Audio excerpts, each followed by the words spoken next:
Bonjour, cette semaine, je vous amène dans une série très intéressante sur l'avant-mariage et l'après-mariage. On va voir aujourd'hui comment la générosité peut amener quelqu'un à se marier. Et on verra également cette semaine ce qu'est un esprit de séduction. Je vais vous poser la question et vous allez pouvoir voir, est-ce que vous marchez dans un esprit de séduction? Beaucoup de personnes pensent ne pas marcher dans cet esprit et pourtant vraiment sont au cœur de cet esprit de séduction. On parlera également de la gestion du coup de foudre ou de la gestion du non-coup de foudre. Comment faire s'il n'y a pas de coup de foudre? Et on verra ensemble la gestion également des conflits dans le mariage, des disputes ou des difficultés qu'il peut avoir. Comment faire quand on est fâché avec l'autre? Et finalement, on terminera par une émission où je vais partager avec vous sur l'importance de prier seul, bien que nous soyons mariés. Merci au Seigneur si nous sommes mariés. Merci au Seigneur surtout si nous sommes mariés avec une personne qui connaît Jésus. Mais ce n'est pas parce que nous sommes mariés avec quelqu'un qui connaît Jésus que nous ne devrions pas prier seuls. Il y a des victoires qui se remportent bien que nous soyons mariés, seuls dans la prière. Alors aujourd'hui, je veux partager avec vous sur cette générosité qui peut nous amener au mariage. Et dans la parole de Dieu, lorsqu'on retrouve des procédés ou des histoires similaires, on peut en déduire qu'il s'agit d'un principe. Et quand on retrouve régulièrement un principe dans la parole, on pourrait même en déduire qu'il s'agit d'une doctrine. En tout cas, aujourd'hui, je vais partager avec vous un principe qu'on retrouve dans la parole de Dieu plusieurs fois et que j'ai découvert concernant les relations amoureuses qui amènent au mariage. Et j'ai découvert en effet que la générosité peut amener une personne au mariage. Et on va voir ensemble pour commencer 3 histoires qui ont commencé par de la générosité et qui ont eu comme conséquence un mariage. Alors la première histoire et le premier couple, c'est Isaac et Rebecca. Abraham était vieux et il va demander à l'intendant de tous ses biens d'aller chercher donc dans sa patrie une épouse pour son fils Isaac. Son intendant va prendre des chameaux, il va prendre des cadeaux et il va se rendre en Mésopotamie. Là, il va faire reposer les chameaux fatigués du voyage auprès d'un puits au moment où les femmes sortaient pour aller puiser de l'eau. Et là, l'intendant va faire une prière à Dieu. Et il va dire, « Éternel Dieu et de mon Seigneur Abraham, je t'en prie, fais qu'aujourd'hui, je puisse rencontrer ce que je désire et que tu puisses user de bonté envers mon Seigneur Abraham. Voilà, je me trouve près d'une source d'eau et les filles des gens de la ville vont sortir pour puiser de l'eau. Que la jeune fille à laquelle je dirai, penche ta cruche, je te prie, pour que je boive, et qui répondra, bois, mais je donnerai aussi à boire à tes chameaux. Eh bien, que celle-ci soit celle que tu as destinée à ton serviteur Isaac. Et par là, je connaîtrai, par sa réponse, que tu uses de bonté envers mon Seigneur. Il est alors écrit, il n'avait pas fini de parler que sortit sa cruche sur l'épaule Rebecca. Il est dit que c'était une jeune fille de belle figure, elle était vierge, aucun homme ne l'avait donc connue. Et le serviteur donc va courir au-devant d'elle et va lui dire « Laisse-moi boire, je te prie, d'un peu d'eau de ta cruche. » Elle répondit « Bois, mon Seigneur. » Et elle s'empressa d'abaisser sa cruche sur sa main et de lui donner à boire. Quand elle eut achevé de lui donner à boire, elle dit « Je puiserai aussi pour tes chameaux jusqu'à ce qu'ils aient assez bu. » Et elle s'empressa de vider sa cruche dans l'abreuvoir et courut encore au puits pour puiser, et elle puisa pour tous les chameaux. Waouh! La générosité de Rebecca, sans le savoir, va l'amener au mariage. Alors, on sait que, et on dit qu'un chameau peut boire jusqu'à 135 litres en l'espace de 10 minutes. Après ce long voyage, les chameaux étaient épuisés et également assoiffés. Ils peuvent ne pas boire pendant de nombreux jours. Et donc, puisqu'il y avait 10 chameaux, ils auraient pu boire ce jour-là 1350 litres d'eau. J'imagine que la cruche de Rebecca pouvait seulement contenir peut-être 10, peut-être 15, mais j'imagine plus 10 litres d'eau. Ça voudrait dire qu'elle a dû remplir sa cruche environ 135 fois. Elle devait, en tout cas, c'est sûr, être épuisée d'avoir donné autant à boire à ses chameaux Et même si son seau ou sa cruche pouvait contenir 15 litres et que les chameaux n'avaient bu que, on va dire, à la moitié de ce qu'ils pouvaient boire, il aurait fallu remplir 45 fois sa cruche. Je ne sais pas si vous avez déjà eu l'occasion de déménager et vous savez certainement ce que ça fait si vous avez déménagé de porter 45 cartons de 15 kilos ou encore 135 cartons de 10 kilos. C'est fatigant, c'est épuisant et peut-être si vous êtes un livreur, vous savez comment ça peut être fatigant ou un déménageur. Elle n'était pas obligée de le faire, mais Rebecca était généreuse. Alors il est écrit qu'au verset 21, l'homme la regardait avec étonnement pour savoir si Dieu faisait réussir son voyage. Elle n'était pas obligée de le faire. Et elle savait combien il était fatigant de puiser de l'eau là, dans la chaleur. Et elle a couru et elle s'est empressée. La première cruche, elle a dû la remplir, puis la deuxième, puis la troisième, puis la quatrième. Je ne vais pas vous les faire toutes, mais ça a pu aller jusqu'à plus de 100 fois, 135 fois, 135 allers-retours. Elle a dû prendre du temps pour faire cela et elle devait être à la fin complètement épuisée et fatiguée. Et là, il va lui demander, mais de qui es-tu la fille? Et puis, il va pouvoir rencontrer sa famille. Mais avant qu'il rencontre sa famille, alors qu'il lui demande de qui es-tu la fille, Rebecca va dire « Il y a chez nous de la paille et du fourrage en abondance, et aussi de la place pour passer la nuit. » Cette générosité de Rebecca va s'exprimer encore puisqu'elle va inviter dans sa maison, en disant qu'il y a en abondance ce qu'il faut pour restaurer et nourrir ses chameaux. Et l'homme va s'incliner et se prosterner devant l'Éternel en comprenant que Dieu a fait réussir son voyage parce qu'il a trouvé là une femme qui était généreuse. Lorsque le serviteur d'Abraham va entendre la famille de Rebecca accepter sa proposition d'en faire la femme d'Isaac, il va à nouveau se prosterner devant l'Éternel et il va sortir des objets d'argent, des objets d'or, des vêtements qu'il va donner à Rebecca et il va également faire de riches présents à son frère et à sa mère. En une journée, Rebecca, cette jeune fille célibataire, va trouver un mari à cause de sa générosité. Imaginons si Rebecca, ce jour-là, avait été de mauvaise humeur. Imaginons qu'elle ait eu un autre caractère et qu'elle n'ait pas fait preuve de générosité. Ou si elle avait tout simplement fait le minimum, peut-être en renchonnant un peu, bon, il s'agit d'un homme, le contexte de l'époque, je vais lui donner à boire et après je vais m'en aller parce que je suis fatigué. Eh bien, sans cette générosité, le serviteur aurait choisi une autre femme. Et ce n'est pas seulement les femmes qui doivent être généreuses, mais également les hommes. Et voici la deuxième histoire, deuxième couple, Jacob et Rachel. Jacob se trouve lui aussi auprès d'un puits. Il est là près d'un puits et Rachel arrive avec le troupeau de son père parce qu'elle était bergère. Lorsque Jacob va voir Rachel, il va s'approcher, rouler la pierre de dessus l'ouverture du puits et c'est lui qui va abreuver le troupeau de Laban, frère de sa mère. Jacob va embrasser Rachel, il va élever la voix, il va pleurer, on en parlera cette semaine, un coup de foudre extraordinaire. Et Jacob va apprendre que Rachel est donc a appris à Rachel qu'il était parent de son père, qui était fils de Rebecca, et la jeune fille va aller courir l'annoncer à son père, et finalement il va pouvoir rencontrer Laban.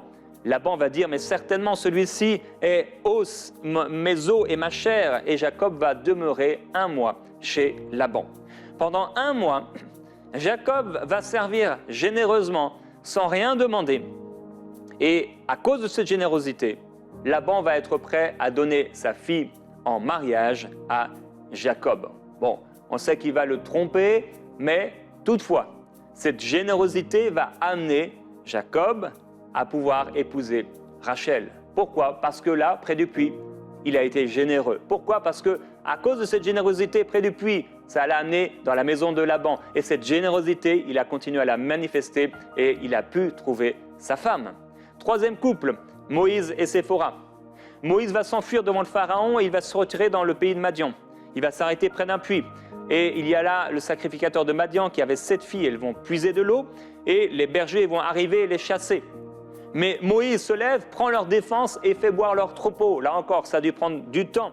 Et quand elles furent de retour vers leur père, Leur père va dire, mais pourquoi vous revenez si tôt aujourd'hui? Parce qu'elles avaient l'habitude. En fait, les bergers regardaient les jeunes filles remplir donc, ces abreuvoirs, et au moment où peut-être tout était prêt, où le travail était fait, eh bien, ils venaient et ils les chassaient, parce que c'était un travail fatigant.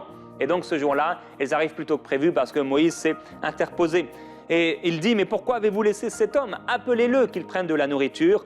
Il est écrit que Moïse se décida à demeurer chez cet homme, qui lui donna pour femme Séphora, sa fille. Alors Moïse va non seulement défendre ses femmes, mais il va faire boire leur troupeau malgré sa propre fatigue. Il a risqué de se faire battre par les bergers et il a été généreux. La générosité de Moïse l'a introduit chez Séphora, qui devint sa femme.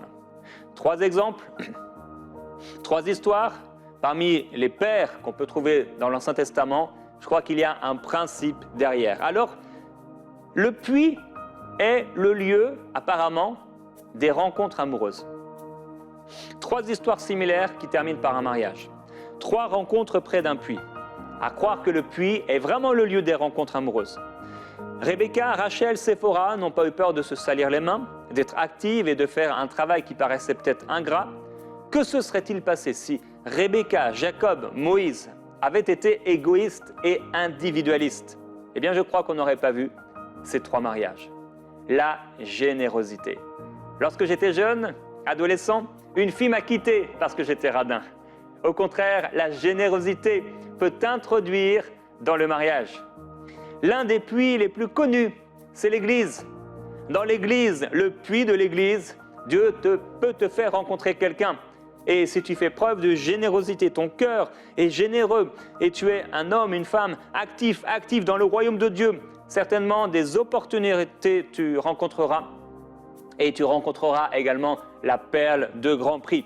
En tout cas, quel que soit le type de puits devant lequel tu vas rencontrer cette personne, là où tu puisses te trouver, si ton cœur est généreux, tu pourrais impressionner cette personne qui va devenir ton mari ou ton épouse. La Samaritaine a trouvé Jésus au bord du puits. Il y a beaucoup là, au bord du puits. Également, une chose à dire, c'est qu'on ne peut pas acheter son mariage avec de l'argent. Et on ne peut pas se marier par intérêt financier. C'est tellement important.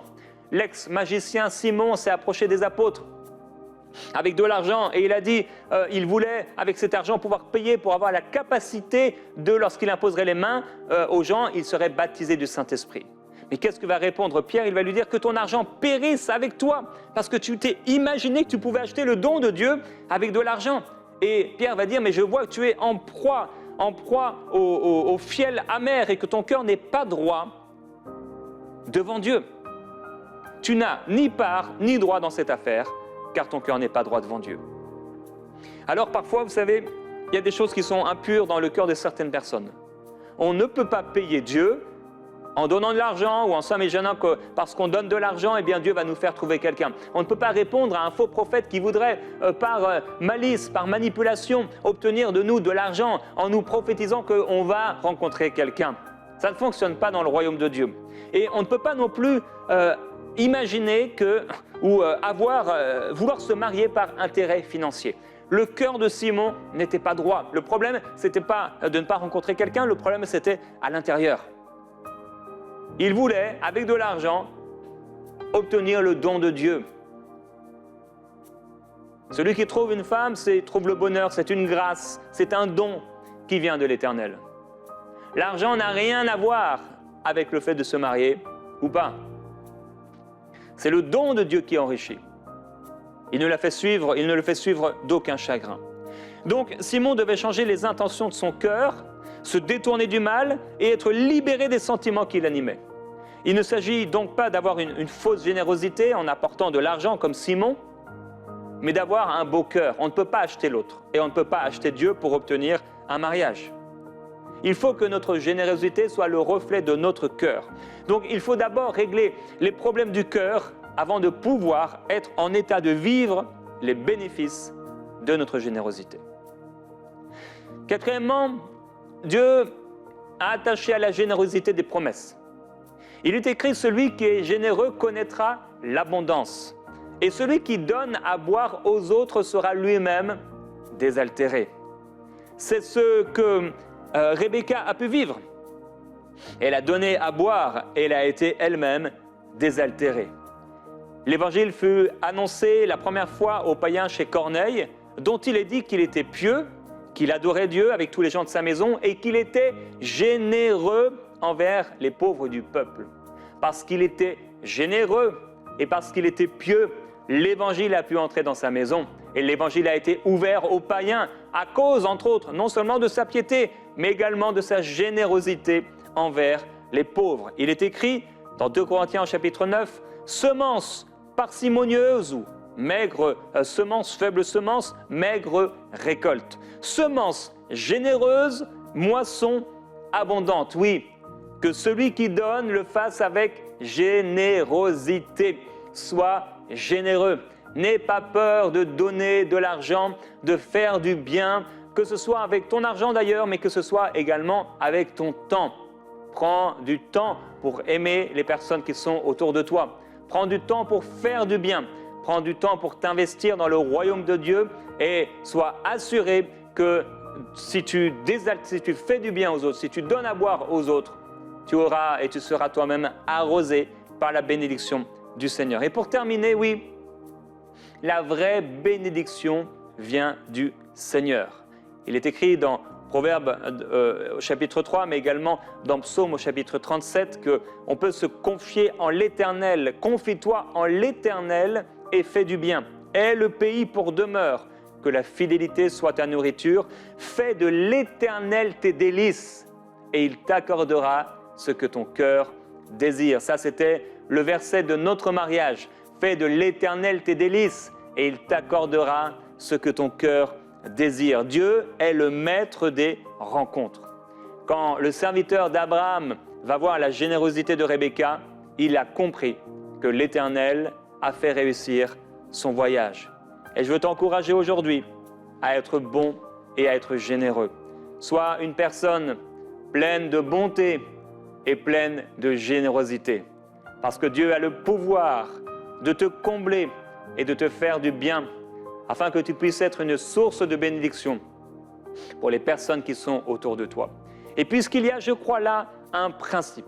Je crois que ce n'est pas un hasard qu'ils se sont retrouvés là, tous les trois, au bord du puits. Je crois que ce n'est pas un hasard que la Samaritaine s'est trouvée là avec le Seigneur Jésus-Christ. Je crois que là, pour ceux qui ont soif auprès du puits, ils ont eux-mêmes soif, mais ils ne sont pas tournés vers leurs besoins, mais ils sont là pour aimer les autres et leur faire du bien. Eh bien, je prie au nom de Jésus-Christ que ce principe, que cette promesse, tu puisses la vivre dans le nom de Jésus-Christ. Je veux parler à toi qui m'écoutes et qui n'est pas encore marié. Il y a une promesse d'abondance pour toi.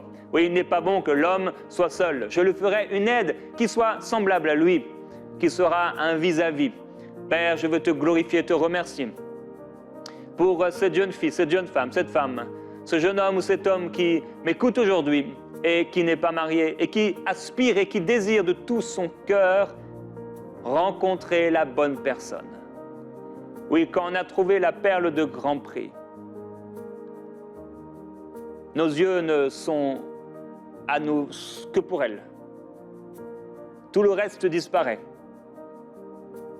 Et Père, je prie pour des rencontres divines, basées sur ce principe. Je prie, Père, que la foi se lève dans les cœurs, pour ceux qui ne croyaient plus, pour ceux peut-être qui sont devenus incrédules avec le temps, voyant les années passer, et dont le cœur s'est comme flétri. Tu m'entends aujourd'hui et ton cœur s'est comme flétri. Tu te reconnais dans cette parole, ton cœur s'est flétri, l'amertume. Simon avait un fiel amer à l'intérieur de lui. Son cœur était le problème. Et il y a dans ton cœur comme une amertume, comme une flétrissure, comme une fleur fanée, une rose fanée. Et parce que tu es devenu comme une rose fanée, le parfum que tu émanais n'est plus.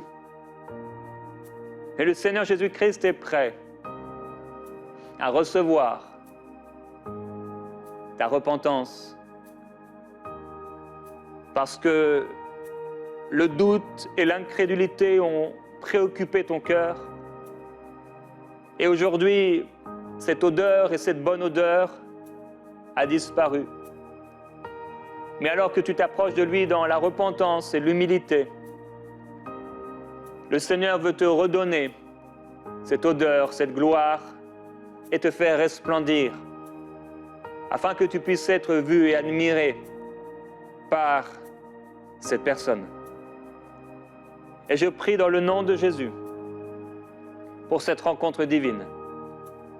Père, je veux te glorifier, te remercier pour l'amour que tu manifestes envers cette femme, cet homme, cette jeune fille, ce jeune homme, qu'il puisse, à travers la générosité, alors que ta parole dit tout ce que ta main trouve à faire, fais-le, qu'il puisse se trouver au bon endroit, au bon moment, là près du puits.